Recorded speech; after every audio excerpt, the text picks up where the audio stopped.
byinshi ni ibibazo 123 ku buryo ibibazo 123 byatanze rwose isura ihuye n'ukuri uko byifashe. Uretse rero gukora ubushakashatsi gusanga abantu mu ngo no mu bigo bakoreramo, hanakozwe n'ibisobanuro mu byo twita ibiganiro n'abantu ku giti cyabo bari mu byiciro bitandukanye, kugira ngo bashobore gutanga ibisobanuro birambuye ku habaga hagaragajwe ikibazo, kugira ngo dushobore kumva ibikenewe ndetse n'imiterere y'ikibazo nyirizina ukwayo. Dukora n'ibiganiro mu matsinda aho abantu bisanzuraga bagasobanura ibisobanuro bikwiye. Ku birebana n'ibyiciro, twanakurikije n'ibigaragazwa n'ubundi n'imiterere y'Abanyarwanda.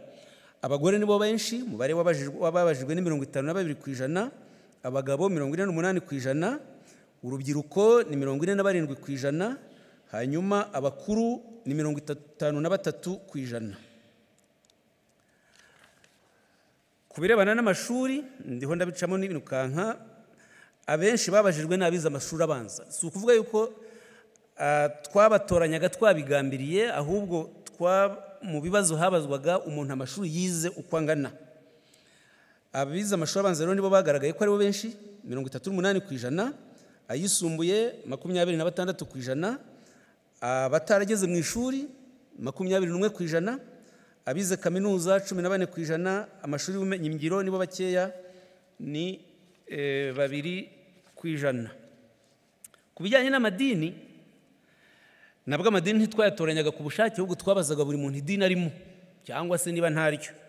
Abagaragaye umubare munini ni Abagatulika 41%, ni naryo dini rifite abayoboke benshi mu gihugu. Hagakurikiraho ADPR, Abapentekote, Abadivantiste, Abanglikani. Ngira ngo murabona ishusho uko ibigaragaza. Twaje gusanga hari 1% bavuga ko nta dini babarizwamo. 1%, nta wigeze avuga ko n'abatakira abayoboke b'idini, mu mbabarire. 1% ni abavuze ko bahoze barayobotse idini nyuma barivamo. Abenshi ni Abanyagatulika. Kandi igisobanuro cyagiye kinatangwa ni ikibazo cy'imyitwarire y'abihayimana, kwicira abantu muri za kiliziya, naho ngaho byagiye biva.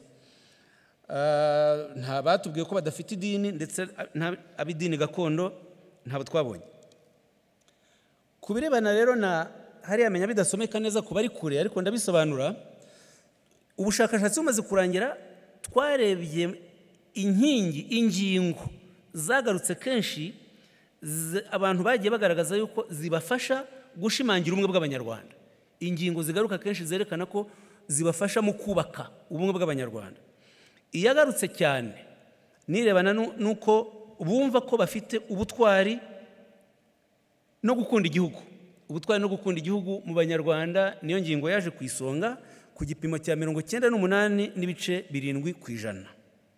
Hanyuma ingingo ya kabiri ibafasha mu kugarura ubumwe bwacu ni imigenzo, imyemerere n'imiziririzo. Ahangaha niho dusanga ibikorwa nk'ibijyanye n'umuganura, gufasha abatishoboye, ubudehe, biri mu mico nyarwanda, mu migenzereze y'Abanyarwanda, kandi ifasha ko ubumwe hagati y'Abanyarwanda bukomera. Ibi twabibonye ku gipimo cya 97.9%. Isano Abanyarwanda biyumvamo ko twese dusangiye igihugu, turi bene Kanyarwanda, inkomoko yacu ari imwe, byaje ku gipimo cya 96.8%. Hanyuma rero indangagaciro nazo ziragaragara mu mwanya munini. Indangagaciro nyarwanda ku gipimo cya 95.9%. Aha habiri handi Abanyarwanda banerekanye ko bavanye amasomo mu ngaruka za jenoside yakorewe Abatutsi, ko bavanyemo amasomo yo kubyigiraho ku gipimo cya 92.6%. Hanyuma no kuba bagaragaza ko bavanye amasomo mu mikorere mibi yaranze amashyaka ya politike ya kera, bavugamo abiri, Aprosoma na Parmehutu, ko icyo biri ku gipimo cya 91.9%. Izi ni inkingi esheshatu muri nyinshi bavuga usanga ziri ku isonga mu gufasha ubumwe bw'Abanyarwanda. Ku bijyanye n'ubwiyunge rero, ku gipimo cya 98.5% bagaragaza ko imibanire myiza mu Banyarwanda ifasha ubwiyunge, kandi imibanire myiza mu Banyarwanda ikaba iri mu muco gakondo. Kwisanga no kwisanzura mu muryango nyarwanda biri kuri 95.9%. imyumvire ihuriweho ku mateka n'icyerekezo gihamye. Abanyarwanda bemera ko basangiye amateka, cyane cyane amateka ya kera mbere y'umwaduko w'abakoloni. Bemera yuko u Rwanda rwarangwaga n'ubumwe. Biri ku gipimo cya 90.6%. Hanyuma rero akamaro ko kwibuka jenoside nk'ingaruka mbi z'ayo mateka ni ku gipimo kinini cyane 99%. No kuba abanyarwanda bemera ko bafite uburenganzira bumwe bungana biri ku gipimo cya 92%. Hanyuma rero ikindi kigaragaza yuko bemera ko ubwiyunge buhari ni ukuba bibona mu bimina no mu mashyirahamwe nta bidashingiye ku nkomoko cyangwa se ivangura iryo ari ryo ryose ku gipimo cya 94%. Izi ni ingingo esheshatu twagiye dufata muri buri nkingi zigaragaza yuko abanyarwanda bibafasha mu kubaka ubumwe ndetse n'ubwiyunge. Noneho rero ingingo gahunda za leta bashima ni izihe kandi mu buhe buryo? Nicyo twerekana ahangaha. 100% bemeje ko baterwa ishema no kuba abanyarwanda. Banemeje ko ikinyarwanda ari inkingi ya mwamba ibumbatiye ubumwe bw'abanyarwanda. Nyakubahwa First Lady ahangaha biratwereka yuko iyi gahunda ya ndi umunyarwanda iza ku isonga mu z'abanyarwanda 100% bemera yuko bibafasha kuba ari abanyarwanda ndetse n'ururimi rwabo bikabahuza. 98% bemeje ko hari ubushake bwa politiki bwo kubaka ubumwe mu banyarwanda. Ubushake bwa politiki mu bigereranya n'aya mibare naberetse mbere ya 94 ho bagaragaza ko kuri 95% nta mahoro nako nta mutekano uri mu Rwanda. Ahangaha 98 bakerekana ko hari ubushake bwa politiki bwo kubaka ubumwe mu banyarwanda. Nanone 98% berekanye ko baterwa ishema n'intwari zitangiye igihugu zigahagarika jenoside. 98% nanone bakemera ko gahunda z'uburere mboneragihugu nk'itorero na ndi umunyarwanda zifite akamaro mu kubaka ubumwe bw'abanyarwanda. Bemera ko jenoside yakorewe abatutsi yateguwe ku gipimo cya 98%. Noneho ku gipimo cya 97% bemera yuko ubunyarwanda busumba ikindi cyose umuntu yakwibonamo kandi ko bufite uruhare runini mu kubumbatira ubumwe mu bene gihugu. 97% muzabisoma muri raporo ndiho ndabicamo nihuta. Hari raporo irambuye muzabibonamo. 97% bemera ko ubuyobozi buriho mu Rwanda bureberera bose, ko ari ubuyobozi bw'abanyarwanda bose, ko nta vangura rishingiye ku bwoko kandi ko abayobozi mu mikorere yabo bumva ko ari abarubanda, ko badakorera ubwoko bwabo. Ku gipimo cya 97%. 96% bemeje ko kwigisha amateka bibumbatira ihame ry'ubumwe mu banyarwanda.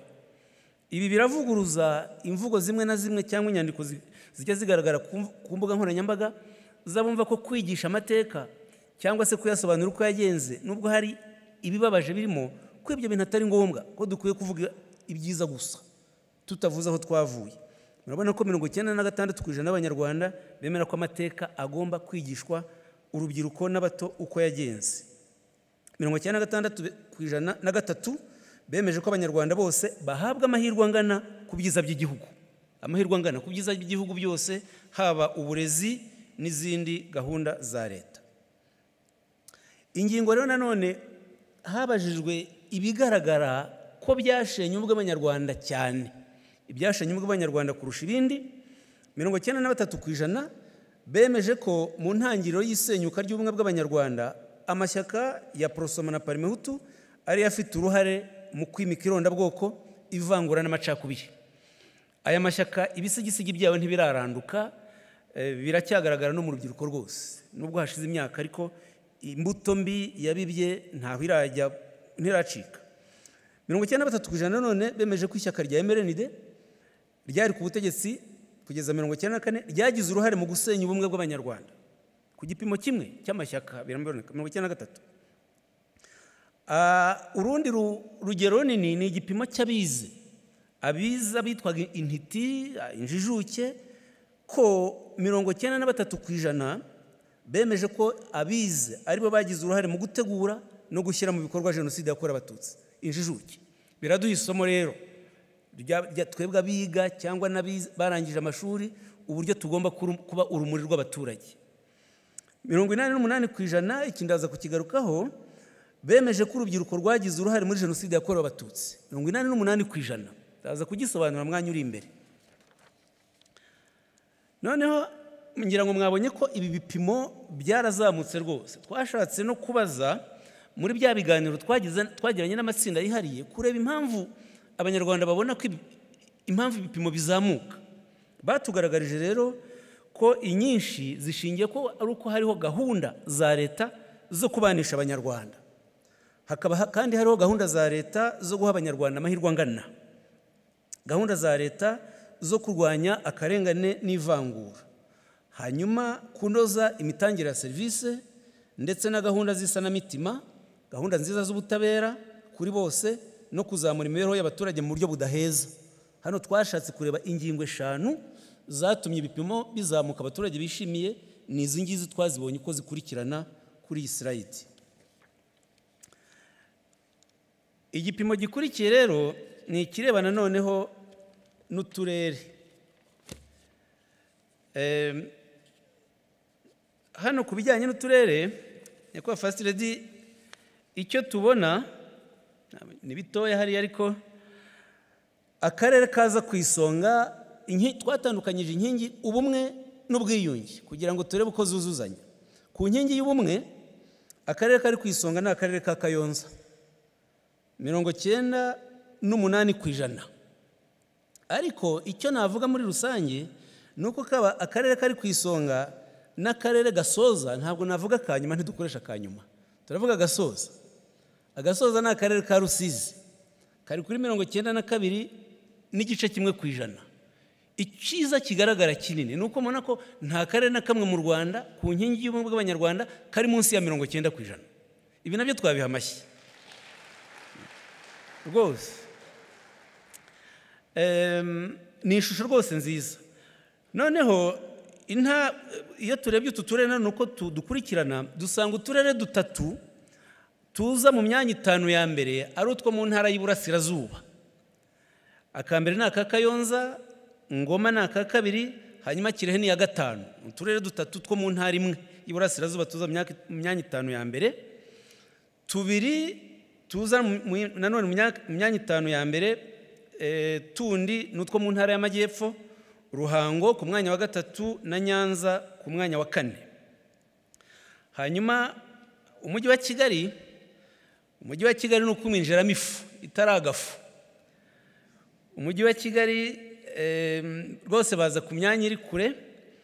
Gasabo ni ku mwanya wa 20, Kicukiro ku mwanya wa 21, Nyarugenge ku mwanya wa 29. Ibi kandi niyo dutegura gahunda zose z'ubumwe bw'abanyarwanda, iz'itorero mu mujyi biratugora. Ni nayo mpamvu bigaragara ko uturere tw'umujyi turi hasi, kandi twese dutuye umujyi. Ubwo iyo tuvuga umujyi ntitubishinge meya wenyine na ba visi meya be, ahubwo ni ukureba natwe tuhatuye. Ni ukuvuga ko imyumvire yacu itari noga cyane. Noneho ku rwego rw'intara rero, ku rwego rw'intara, intara y'Iburasirazuba yego iraza ku gipimo cya 97.2%. Amajyaruguru arakurikira ku gipimo cya 95.5%. Amajyaruguru ubona akarere gakwiye kwitabwaho cyane ni Rulindo. Rulindo kari ku mwanya wa 27. Meya twahoze tunabiganira, hari impamvu bazi tuzageraho tunaganira na buri karere kugira ngo turebe uko ibibazo bihari byihariye uko byakemurwa. Noneho Iburengerazuba hakwiye gushyirwa imbaraga cyane, kuko hari uturere 4 turi mu myanya y'inyuma ya 20. Akarusizi ku mwanya wa 30, Ngororero ku mwanya wa 25, Nyamasheke ku mwanya wa 24 na Karongi ku mwanya wa 23. Hano hanini usanga ari ibibazo bishingiye ku ngengabitekerezo ya jenoside, bitewe no guturana na Kongo, bitewe n'abantu bakomoka muri bayobora za FDL usanga bakomoka muri utu duce, abantu bagikoresha amadini ariko arangwa mwirondabwoko, bagifite influence mu baturage. Nibyo bice cyane bigaragara Iburengerazuba, nabyo twazaganira twitonze mu buryo bwo gukemura iki kibazo. mu majyepfo naho uturere ubona ishusho atari nziza cyane. Huye iza ku mwanya wa 28, Gisagara 26, Muhanga 21, Kamonyi 17. Ndetse aho muri rusange icyo binerekana uturere tw'amajyepfo impamvu nini cyane ni ebyiri. Iya mbere nuko amashyaka ya politiki y'ibyironda-bwoko ya mbere niho yashingiwe, Parime Hutu wa Prosoma, amadini birafatanya. Hanyuma ikibazo cya kabiri rero nuko niyo ntara yakozwemo jenoside cyane, yari ifite umubare w'abatutsi munini, ndetse niho usanga ingaruka nyinshi z'amateka ya jenoside. Ku nkingi y'ubumwe naho tumeze neza. 99% bemera ko abanyarwanda aho batuye basabana kenshi kandi babikora batitaye ku nkomoko yabo. 99%. Gutaha ubukwe no kugira iminsi mikuru yindi n'ibindi. 99% none bemeje ko kwibuka jenoside yakorewe abatutsi ifite uruhare rukomeye mu kubaka ubwiyunge mu banyarwanda, kandi biranaboneka kuko ibikorwa byo kwibuka bigenda byitabirwa n'ibyiciro byose kandi nta mbaraga zishyizwemo za leta. 98% n'ibice 5 banyuzwe nuko babana mu muryango nyarwanda mugari, isano mu muryango nyarwanda wagutse. 97% bemeza ko itangazamakuru ryo mu gihugu rigira uruhare mu kubaka ubwiyunge bw'abanyarwanda. Itangazamakuru ryacu imbere mu Rwanda riri ku gipimo cyiza. 95% bemera ko abafunzwe bazira icyaha cya jenoside yakorewe abatutsi bakarangiza ibihano bisanga mu muryango nyarwanda bakakirwa nta kubishisha. Iki nacyo ni igipimo cyiza, mu rwego rwiza tugereho ko 95% b'abaturage bemera ko bafunzwe iyo barangije igihano bakirwa nk'abanyarwanda bakwiye gusubizwa mu muryango nyarwanda uko bikwiye. 95% none bemeje ko amakuru kuri jenoside yakorewe abatutsi yatanzwe neza mu nkiko gacaca ku buryo bushimishije. 94% bemeza ko ibimina bigira uruhare mu gufasha abaturage kwiyunga.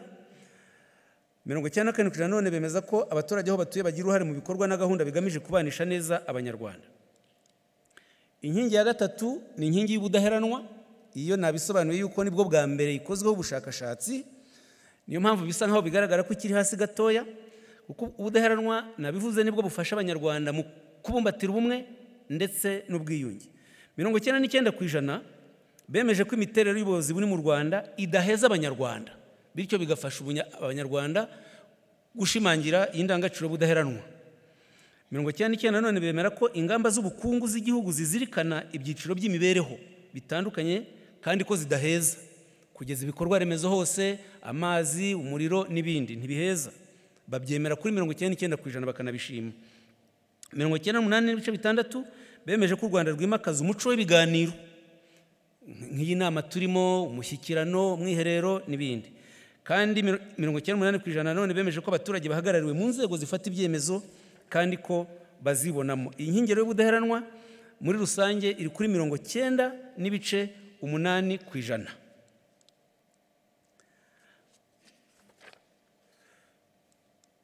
Ku rwego rw'intara nanone n'uturere twarebye n'uburyo iyi ndangagaciro y'ubudaheranwa ifasha abanyarwanda mu rwego rw'uturere. Akarere kaza imbere ni akarere ka Ngoma ku gipimo cya 98.3%. Hanyuma akarere gasoza ni Ruhango ku gipimo cya 86.4%, kakabanzirizwa na Nyamasheke ku gipimo cya 87%. Bigaragaza ko akarere nka Nyamasheke hari imbaraga zikwiye kuhashyirwa mu bijyanye na ubumwe, ubwiyunge, ariko no kwimakaza cyane iyi ndangagaciro y'ubudaheranwa.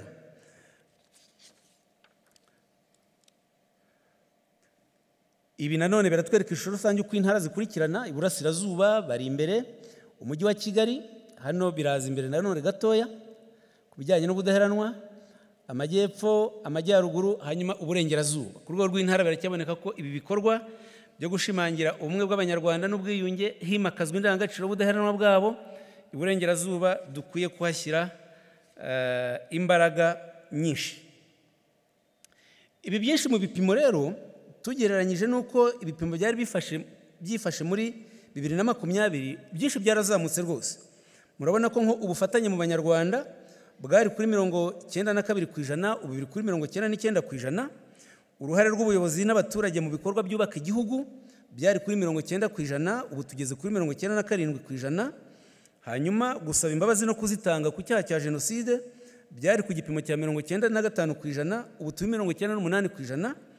Ikirebana no gukira ibikomere cyari kuri 86%, ubu turi 88%. Kuri ibipimo bya kabiri bibiri bya nyuma, haba igipimo cyo gusaba imbabazi no kuzitanga ndetse no gukira ibikomere, aha turashima uruhare rw'amadini, imiryango ishingiye ku myemerere, imiryango itari ya leta ifitemo uruhare runini rwose, bitandukanye na rwa ruhare muri leta zahozeho mbere, kuko bagira uruhare cyane mu gufasha komora ibikomere no guhuza ibi byiciro by'abishe n'abiciwe. Ku birebana rero n'indangagaciro y'ubudaheranwa, hari aho bigaragara ko igeze no 100% rwose. 100% b'abakuru n'urubyiruko bemera ko abanyarwanda bose bavuga ikinyarwanda, bavuga ko ikinyarwanda ari inkingi ihamye y'ubumwe bwabo. 100% y'abanyarwanda bemera ko ikinyarwanda kidufasha kugira ubumwe bwacu, uko kiduhuza. Ni nabyo byiza ko no mu inama ikinyarwanda turagikoresha mu buryo mu biganiro byose. 99% bemera ko abanyarwanda bagirana ubucuti batitaye ku mateka ya buri wese. 98% bemera ko ubutwari no gukunda igihugu bigaragara nk'inkingi ya mwamba y'ubumwe bwacu. 96% b'abakuru bemera ko abafunzwe bazira icyaha cya jenoside yakorewe abatutsi iyo bagarutse bisanga mu muryango nyarwanda nta kubishisha, bagafashwa gusubira mu buzima busanzwe. Abakuru ariko urubyiruko 93% nibo babibona batyo. Uze ko urubyiruko impamvu babibona batyo nuko urubyiruko ntabwo rufite benshi bakoze jenoside bakeneye gusubizwa mu muryango nyarwanda. Abenshi bayikoze n'abakuze, nubwo nkuko ndi bubereka mu mwanya n'urubyiruko rwari rufite imyaka igera muri 30 ari ruganje mu bari munini cyane wabakoze jenoside. Ariko rero abenshi babajijwe n'abari bataravuka cyangwa se bari batoya, niyo mpamvu ubona hari itandukanyirizo rya 3%, naryo ntabwo ari rinini cyane. 95% baremera ko ubumwe bw'abanyarwanda ari icyitegererezo, atari igitekerezo gusa, ahubwo ari ihame ryamaze kwiyubaka. Iki nicyo kirakomeye. 95% ntabwo ari igitekerezo, ubumwe ni realite, buri mu buzima bw'abanyarwanda. 95% none bemera ko bakwitangira igihugu ndetse banagipfira ku nyungu z'abanyarwanda biramutse bibaye ngombwa. Iyi nayo ni intambwe nziza, ni inkingi ikomeye kubona 95% bavuga bati habaye impamvu ituma no gupfira u Rwanda twabikora. Ni murabona ko ari ishema rikomeye. 93% bemera ko abanyarwanda bahabwa amahirwe angana mu gusangira ibyiza by'igihugu hatitawe kuho bakomotse. Mwibuke bimwe byo muri leta ya mbere bavugaga ko kubona ishuri bishingire ku bwoko n'akarere, ariko hano turi ku gipimo cya 93% bavuga ko amahirwe ku byiza by'u Rwanda atangwa hatitawe ku nkomoko iyo ariyo yose. Aha rero twakoze isesengura ndagana ku musozo tureba noneho urubyiruko, kuko urubyiruko nicyo cyiciro kinini cy'abanyarwanda. Ibyo urubyiruko rukwiye kwigiraho ndetse n'ibyo urubyiruko rwafatiraho ingamba. Icya mbere ni ibyiza. 93% mu rubyiruko bemera ko abari intiti cyangwa injijuke aribo bagize uruhare mu itegurwa n'ishyirwa mu bikorwa rya jenoside yakorewe abatutsi kurusha abandi baturage. 93% biradusaba rero yuko abize hari n'indangagaciro tugomba gushyira imbere, indangagaciro y'ubumwe, ubudaheranwa kurusha ibindi byiciro. 83% bemera ko abari urubyiruko aribo bagize uruhare mu itegurwa n'ishyirwa mu bikorwa rya jenoside yakorewe abatutsi kurusha abandi baturage.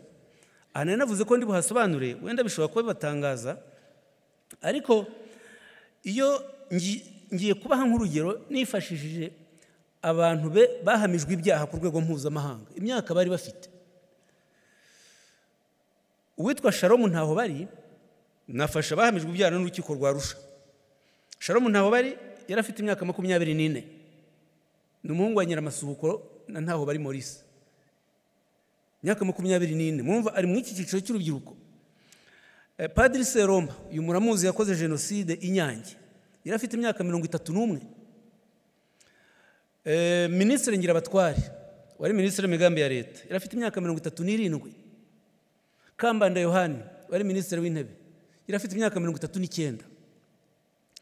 Bemeriki Valeria muramuzi umunyamakuru kuri Riteremu nawe yari afite imyaka 39. Bikindi Simoni yari afite imyaka 40. General Bizimungu wayoboraga ingabo yari afite imyaka 42. Karemera Edouard minisitiri w'ubutegetsi bw'igihugu yari afite imyaka 43. Nahimana Ferdinand, Barayagwiza Jean Bosco, Nzirora Yosefu bari bafite imyaka 44.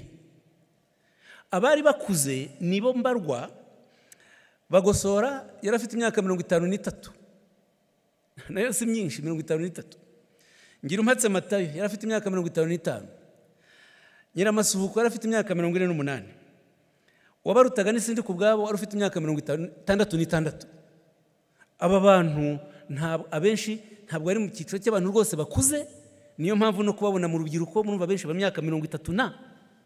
Niyo mpamvu rero bigaragara ko 88% bagaragaje bati abari urubyiruko n'abari barenze imyaka y'urubyiruko gato nibo bagize uruhare muri jenoside. Biraduha isomo rero twebwe nk'ababyeyi ndetse n'urubyiruko urwabo.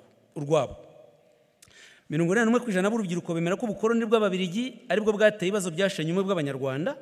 92% mu babyemera batyo nabize kaminuza n'amashuri makuru, kandi koko nibyo intandaro n'ubukoroni. 75% bakemera ko amadini mvamahanga ari yagize uruhare mu gusenya ubumwe bw'Abanyarwanda. Turimo abemera n'abayoboke b'amadini batandukanye.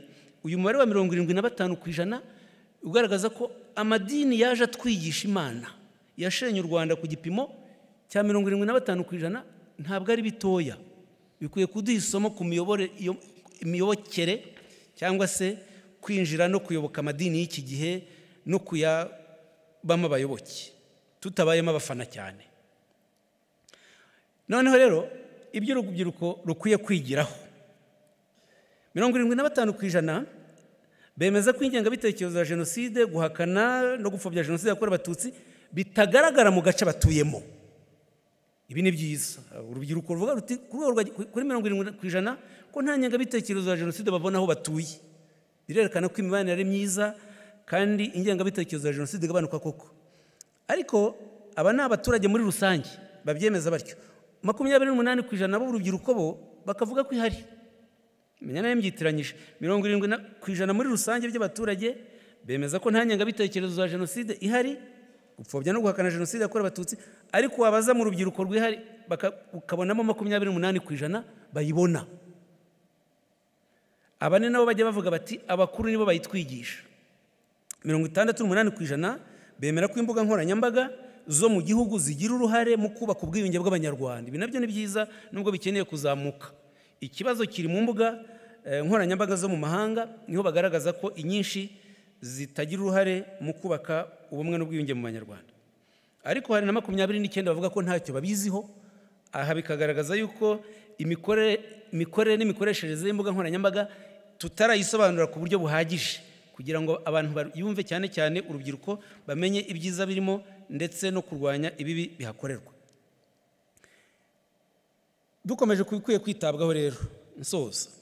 23% baremeza ko mu duce batuyemo bahabona ingengabitekerezo ya jenoside. 23% kwihari. 38% bakemeza ko abakoze ibyaha bya jenoside bagitsimbaraye ku ngengabitekerezo y'irondabwoko n'ivangura. Aha niho twagiye tubona mu turere tumwe nka Karongi n'ahandi, ugasanga abantu bafunguwe ku cyaha cya jenoside baragarutse bongeye bisha bacitse ku icumu. 40% basanga imbuga nkoranyambaga zikorera hanze zisenya ubumwe bw'Abanyarwanda, ntabwo zigira uruhare mu kubaka. 40%. Ubwo ni ukuvuga ibiganiro bica kuri za YouTube n'izindi mbuga nkoranyambaga zitandukanye. 33% bakuze bemeje ko barangije ibihano bagasubira mu muryango nyarwanda bagitsimbaraye ku rwango. Iyo nawe ni umubare utari mwiza. Kugaragaza ko abantu barangiza ibihano ni kimwe mu bibazo biri mu karere ka Rulindo. Ko abantu barangiza igihano ku cyaha cya jenoside bati jewe ntacyo nkigomba societe, ntacyo nkigomba leta, igihano ndakirangije, nanjye ntazagira ugira ikindi ambaza. Turacyafite hana niho nshoreje ikibazo cy'ibikomere. Komere ku barokotse jenoside, aho usanga 45% by'ababajijwe baremeje ko hakiri ibikomere mu barokotse jenoside yakorewe abatutsi bishingiye ku mateka. Ndetse iki gipimo kinahuje n'ibyagiye bigaragazwa n'ubundi bushakashatsi harimo n'ubwakozwe na Unity Club Intwara Rumuri muri 2021. Nyakubahwa First Lady, noneho imyanzuro nama turatanga cyifuzo cy'imyanzuro nama y'ibyemezo 9. Uwa mbere, gushimangira no kwagura gahunda yo kwigisha urubyiruko indangagaciro na kirazira by'umuco nyarwanda, amateka y'igihugu n'ururimi rw'ikinyarwanda rubumbatiye ubumwe bw'abenegihugu. Umwanzuro wa kabiri twifuza no gukangurira urubyiruko kugira uruhare ruhoraho mu bikorwa bigamije kubaka ubumwe bw'abanyarwanda bahereye mu miryango yabo, aho batuye n'aho bakorera. Iyi myanzuro nama twagiye tuyitegura dukurikije za janisha nagiye mbereka muri iyi presentation nakoze. Uwa gatatu, gukomeza gahunda zo kwimakaza ubumwe bw'abanyarwanda harwanywa ingengabitekerezo ya jenoside, harimo Ndi Umunyarwanda n'ibiganiro mu nzego zose byigisha ukuri kw'amateka, hibandwa cyane ku nyigisho zitesha agaciro kwibona mu moko, mu idini, mu karere no mu byonnyi byose bisenya ubumwe bw'abanyarwanda. Umwanzuro wa kane, gushyira imbaraga muri gahunda zimenyekanisha ukuri kwaho igihugu kigeze kiyubaka, hagatangwa amakuru nyayo hakoreshejwe imbuga nkoranyambaga zitanga amakuru nyakuri n'inyigisho ziboneye. Uyu mwanzuro cyane cyane wagaragajwe n'abantu bo muri diaspora, abanyarwanda batuye mu mahanga bagaragaje yuko ibyiza u Rwanda rukora n'ibyo rugeraho bitamenyekanishwa ku gipimo gihagije, ahubwo ugasanga amakuru mabi ari yaba menshi mu mahanga kurusha ameza. Umwanzuro wa gatanu, gushyira imbaraga mu ngamba zihoraho zo kwigisha abanyarwanda bari mu mahanga gahunda nziza z'ubumwe ziri mu gihugu, gutegura no gukwirakwiza imfashanyigisho zibagenewe zijyanye n'igihe u Rwanda rugezemo. Umwanzuro wa gatandatu, kunoza ihererekanyamakuru n'ishyirwa mu bikorwa ry'ingamba ku makimbirane yo mu miryango n'impamvu ziyatera, amakuru akamenyekana ku gihe kandi ingaruka zayo zigakumirwa uko bishobotse kose. Hano ni hagaragaye yuko akenshi ibibazo biba mu miryango abaturanyi baba babizi, sosiyete hafi bibizi, ariko ntibikumirwe ku gihe. Umwanzuro wa karindwi, kunoza imikorere y'itorero ryo ku mudugudu, mu mashuri no mu zindi gahunda zegererwa abaturage kugira ngo indangagaciro na kirazira z'umuco nyarwanda zijye mu buzima bwa buri munsi bw'abaturage. Iki nanone bakigaragaje nk'ibikenewe kuko inzego zamaze kubakwa, itorero ku mudugudu rirahari, ariko ntabwo ritanga umusaruro, ntirikora uko rikwiye kumera, ntiryitabirwa uko bikwiye. Icya munani, gushimangira gahunda ya mvura nkuvure ifasha abarokotse jenoside yakorewe abatutsi bagifite ibikomere. Hanyuma umwanzuro wa 9 ni ugushyira imbaraga mu biganiro bihuza ibyiciro byose by'abaturage mu nzego z'ibanze, hitabwa ku gushishikariza ababyeyi kwemera ukuri kw'amateka mabi yaranze u Rwanda no kubwiza abantu ukuri ku mateka ya jenoside yakorewe abatutsi n'uruhare rwabo ku bayikoze, kwita ku mwihariko wa gahunda zihuza abishe n'abiciwe, himakazwa umubano ushingiye ku budaheranwa. Uyu ni umwanzuro murabona ukomatanyijemo ibintu byinshi, ariko byatugaragariye yuko hari igipimo kinini cy'abatemera ukuri kw'amateka, batayabwiza abana ukuri, ugasanga abana nabo bakura bazi ko ababyeyi babo barenganye cyangwa nta cyaha bakoze na kimwe. Hakaba rero no guhuza gahunda z'abishe n'abiciwe zigomba gukomeza, kuko byatugaragariye ko zifasha mu gushimangira ubwiyunge bw'abanyarwanda ndetse n'indangagaciro y'ubudaheranwa. Nyakubahwa First Lady, banyakubahwa banyamuryango Ntwara Rumuri, ndabashimiye, murakoze.